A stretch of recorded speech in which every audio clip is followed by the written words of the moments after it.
Hola amigos, ¿qué tal? Hoy os traemos un comparativo de 3 nakeds que están funcionando muy bien en el mercado. Se trata de la Suzuki GSX-S 950, la Yamaha MT-09, en este caso en versión SP, y la no menos conocida y gran éxito de ventas, la Kawa Z900. Como decíamos, son 3 nakeds que están funcionando muy bien en nuestro mercado y que en este caso están todas ellas limitadas a 35 kilovatios, es decir, que dan cabida a los usuarios con el carnet A2.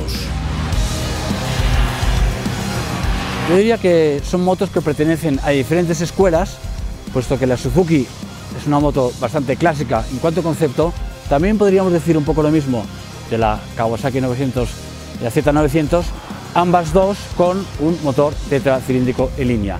Y la que ha revolucionado un poco el mercado ya desde sus inicios es esta MT-09.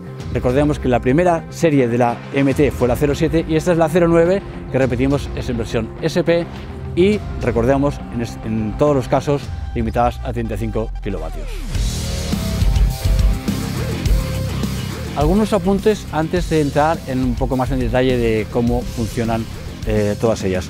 En el caso de la Kawasaki tenemos una moto que pesa 210 kilogramos por 214 la Suzuki y 189 la Yamaha. Es decir, que aquí sí vemos una gran diferencia en cuanto a lo que respecta al peso. Más cositas, capacidad del depósito de combustible, también tenemos algo similar. La Yamaha se desmarca con solo 14 litros de capacidad, mientras que la Suzuki tiene 19 litros y la Kawasaki tiene 17 litros de capacidad, lo que sin duda nos dará diferentes autonomías. Algunas cositas más que creo que son interesantes a la hora de conocer a nuestros protagonistas, pues es la distancia entre ejes, algo que condiciona mucho, evidentemente, entre otras cosas, el funcionamiento de una y otra. La más cortita de todas, como no, es la Yamaha, con sus 1430 milímetros, repito, entre ejes. La Suzuki se queda en 1460, casi lo mismo que la Kawa, que se queda en 1450 milímetros. Un aspecto que creo que es importante destacar es que tenemos 3 versiones con diferentes niveles de equipamiento. La Kawasaki Z900 es la versión Performance, que llega a algunos componentes que realmente llaman la atención y que son muy agradecidos, como podría ser el escape a Karpovic, el colín o la cúpula, y también vemos como la Yamaha MT-09 es en versión SP. ¿Qué significa eso? Pues que también incorpora algunos detallitos que marcan la diferencia y sobre todo, y por encima de todo, yo diría que las suspensiones de Öhlins. Tanto delante como detrás, un conjunto de Öhlins regulable que marca mucho la diferencia. Y mientras que la Suzuki es la versión base, lo cual sin ninguna duda, como veremos más adelante, también repercute en el precio final.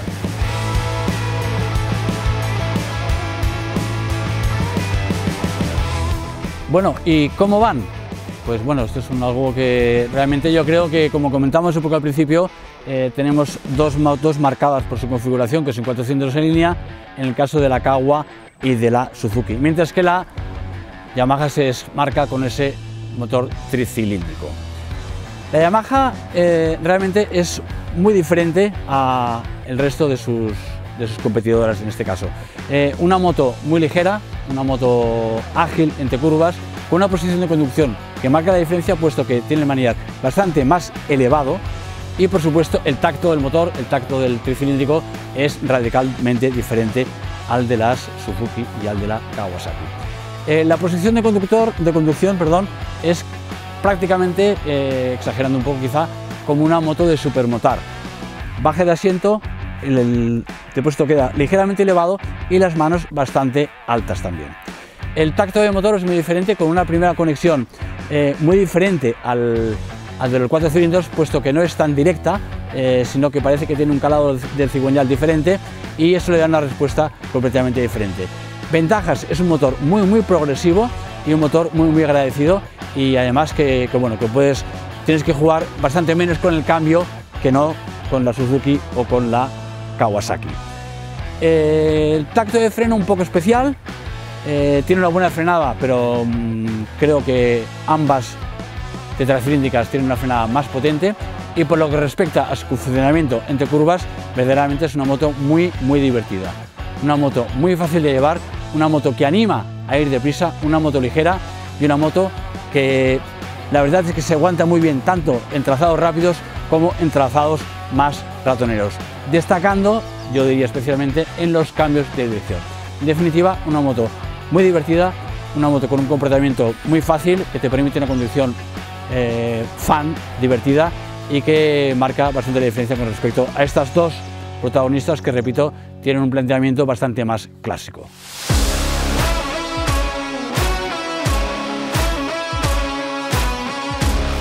La Suzuki yo diría que es la moto que tiene un planteamiento más conservador, quizá también la más austera, puesto que recordemos que a nivel de electrónica únicamente lleva la regulación del botón de tracción, no tiene modos de conducción ni nada de todas las últimas tecnologías que se han ido incorporando últimamente. Una posición de conducción bastante cómoda, eso sí, da la sensación de que el tren delantero sea algo pesado y a baja velocidad cuesta algo más de mover que el resto de sus rivales.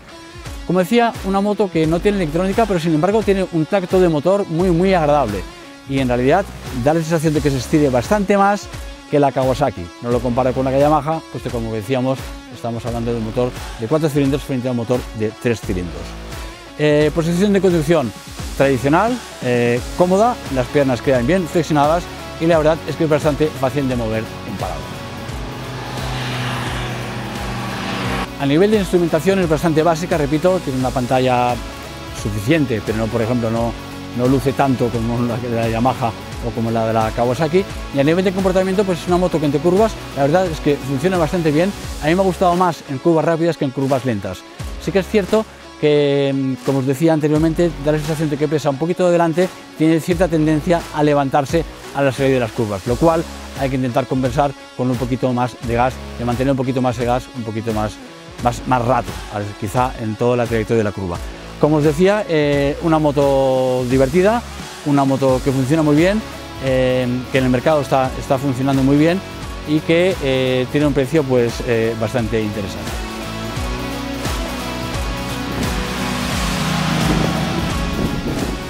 Y vamos con la Kawa. No hace falta que os recuerde, un auténtico éxito de ventas. La Z900 es una de las motos más vendidas en España durante mucho tiempo. ¿Qué nos ha parecido esta Kawa? Pues bueno, de entrada, si hablamos de la posición de conducción y comparándolo con la Suzuki, es bastante diferente. Un poquito más alta de asiento y bastante más voluminosa.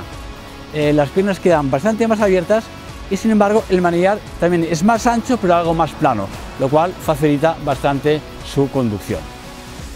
Sentados sobre ella vemos una pantalla TFT con mucha información y luego, a diferencia de la Suzuki, sí que tiene una electrónica bastante más avanzada. En orden de marcha, pues la verdad es que es una moto fácil de conducir, con un motor muy suave y que la verdad es que, bueno, la verdad es que es una moto muy divertida. Me ha parecido bastante más fácil, tanto entrando como saliendo en las curvas, como en los cambios de dirección.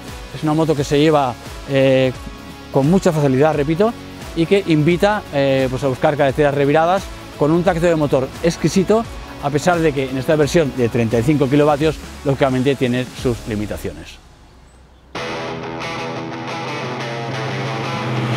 En definitiva, 3 Naked, todas ellas limitadas a 35 kilovatios, que tiene un amplísimo sector de público que las usa habitualmente, tanto por carretera como por ciudad.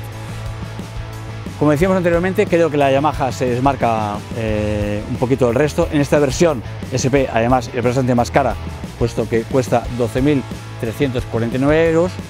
Y en contraposición tenemos la Suzuki, que es la más económica del grupo, con un precio de 10.995 euros. Y, repito, una moto más básica, con menos electrónica, pero muy funcional. ¿Y la Kawa? Pues bueno, en este caso tenemos a la Z900, una moto polivalente, muy agresiva estéticamente, preferida por el público durante muchos años y que en esta versión está, recordemos, equipada con una serie de accesorios. La versión base se queda en 10.350 euros. Más información en nuestra web y en nuestras páginas de Slomoto Magazine. Un saludo.